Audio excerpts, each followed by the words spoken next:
প্রাথমিকে ৩২,০০০ শিক্ষকের চাকরি বহাল। প্রাক্তন বিচারপতি অভিজিৎ গঙ্গোপাধ্যায় রায় খারিজ হাইকোর্টের ডিভিশন বেঞ্চে।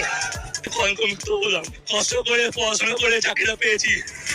দীর্ঘ ৯ বছর পরে চাকরি বাতিল হলে বিরূপ প্রভাব পড়বে। ৩২,০০০ শিক্ষকের চাকরি গেলে তাদের পরিবারের বাঁচা মুশকিল হয়ে যাবে, চাকরি বহাল রেখে জানালো হাইকোর্টের ডিভিশন বেঞ্চ। ৩২,০০০ প্রাথমিক শিক্ষকের চাকরি বহাল। ডিভিশন বেঞ্চের রায়ে খুশি মুখ্যমন্ত্রী। কথায় কথায় চাকরি খেয়ে নেওয়া ঠিক নয় বলে মন্তব্য সত্যের জয় পোস্ট প্রাপ্তর। আনপ্রুভ একটা অ্যালিগেশনের উপরে কখনো এত লোকের চাকরি যায়। সাংবিধানিক যে মূল্যবোধ, সেই মূল্যবোধের প্রতিফলন হলো না এই রায়। তাদের আবেগে তারা প্রভাবিত হয়েছে। আমাদের মামলাও ফের চালু হোক, দাবি এসএসসির যোগ্য চাকরিহারাদের।